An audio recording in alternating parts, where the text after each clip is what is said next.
Inimese üks põhiõigusi on liikumisvabadus. Liikumise eesmärgiks on jõudmine ruumi ühest punktist teise. Ratastel sõiduk liikumise abivahendina vajab parkimiskohta kõigis neist. Parklas seisab ta 96% ajast. Keskmiselt vajab üks sõiduauto 1,7 parkimiskohta ehk 40 ruutmeetrit. Suur osa liikumisest läbi elu sünnist surmani toimub ratastel. Liikumiseks kasutatavad rattad ja ratastel abivahendid on eluperioodide kaupa väga erinevad, samuti nagu ka vajadused. Iga ratastel liikuja soovib, et esmajoonest arvestatakse just tema ja tema liikumisvahendi vajadustega. Paljude inimeste põhiõiguslik liikumisvabadus on keskkonnas olevate takistuste tõttu olulisel määral piiratud. See määr on tihti nii suur, et mõjub asjaosalistele diskrimineerivalt ning nende väärikust alandavalt.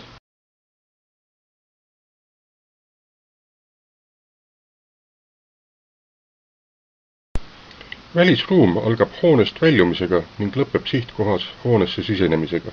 Ka ainus läbimõtlemata aste võib osutuda mõnele kasutajagrupile ületamatuks takistuseks, mis jätab ta ukse taha või avalikust ruumist ning selles pakutavate teenuste kasutajate hulgast välja. Kaasav keskkond peab tagama liikumisvabaduse kõigile. Avalikud ruumid peavad olema kõigile ligipääsetavad ja läbitavad. Liikumisteed peavad olema katkematud ja takistuste vabad ning ühendatud omavahel sidusateks võrgustikeks.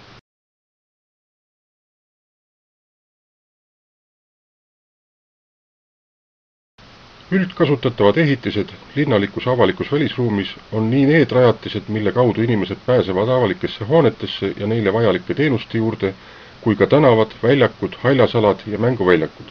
Ligipääs ja liikumise sujuvus on üheks kõige olulisemaks kasutamismugavuse näitajaks.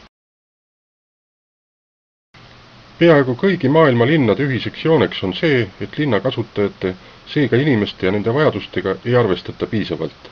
Tänavad, mida valitsevad kõige tugevamad liiklusvahendid, ei täienda elukeskkonda positiivselt. Vajalikud on muutused suhtumises. Teiste väärtustamine algab enesest ja peab sealt edasi arenema. Tänav on ruum kõigile. Tänavad peavad olema kujundatud erinevatele kasutajatele kohaseks. Vältida tuleb tänavatega külgneva linnaruumi projekti ja hankepõhist arendamist üksteisega halvasti haakuvate lõikudena. See muudab kogu tänava jalgsila raskesti läbitavaks ja tõrjuvaks. Liiklemisala saab jagada vähese või rahustatud liiklusega keskkonnas, näiteks kõrvaltänavatel. Liikumisala jagamise vajaduse toob mõnikord esile ilmastik. Mootorsõidukite juhid sõidavad palju ettevaatlikumalt, olles sunnitud teiste liikluses osalejatega samas tänavaruumis suhtlema ja neid arvestama. Ka Tallinna linnametsaradadel on igal aastaajal palju kasutajaid, mis näitab suurt vajadust nende järele. Oluline on, et liikujad ka siin, nagu kõikjal mujalgi, üksteisega igati arvestaksid. Selle eelduseks on vastastikune austus, lugupidamine ning suhtluskultuur.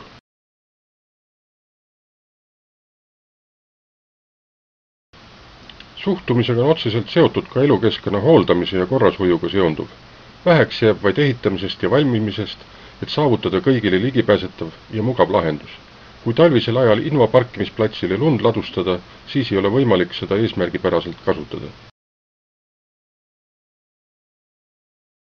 Ehituskultuur seisneb ehitatud keskkonna harmoonias ning teadlikult loodusele arenguruumi ja võimaluste jätmises.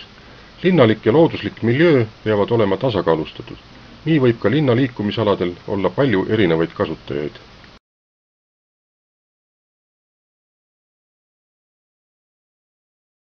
Inimene ohverdab raha teenides oma tervise ja siis kulutab ta seda raha tervise taastamiseks. Tallinnas on olemas nii vajadused kui ka eeldused tervise liikumise võimaldamiseks. Osad neist on juba kasutusel, paljud veel ootavad väärtustamist ja kasutusele võttu, mõistuse ja käega. Looduselamused on inimese elukvaliteedi seisukohalt äärmiselt olulised. Vahetu juurdepääs loodusele linnas avaldab inimese tervisele positiivset mõju. Suured pargi- ja metsaalad on vajalikud, et inimesed saaksid harrastada erinevaid liikumisvõimalusi, samuti nautida vaikust ja rahu liiklusmürast ja muudest häiringutest eraldatud aladel. Liikumisvõimaluste rikastamiseks, samuti tingimuste säilitamiseks ja parandamiseks klassikaliste välialade harrastamiseks on vaja säilitada linnas olemasolevad rohealad ning teha need elamualadelt võimalikult hästi kättesaadavaks. Erivarustusega sportimispaikade kõrval on vajalikud ka mitmekülgseid võimalusi pakkuvad kohad. Täiskasvanud inimesele piisab igapäevase vajaliku koormuse saamiseks jalgsi 3 kilomeetri läbimisest. Rajad looduslikus keskkonnas on kasutatavad terviseradade, matkaradade ja looduse õpperadadena.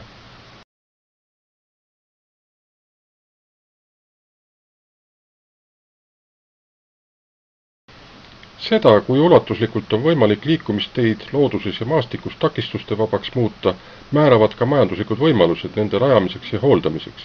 Oluliseks positiivseks sammuks on ka see, kui takistuste vabaks ja kõigile kasutatavaks suudetakse muuta osa liikumisteedest. Iga takistuste vaba liikumistee laiendab kõigi selle kasutajate liikumisvõimalusi ning on oluliseks panuseks kaasava elukeskkonna terviksüsteemi loomisel. Linnaosade omavaheliseks ühendamiseks jalgrattateedega annavad Tallinnas suurepärase võimaluse endised raudteetrassid.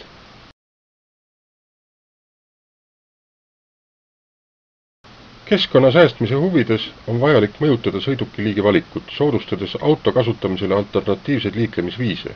Nendeks on lühemate vahemaade puhul jalgsi käimine ja jalgrattal sõitmine, pikematel vahemaadel ühissõiduki kasutamine.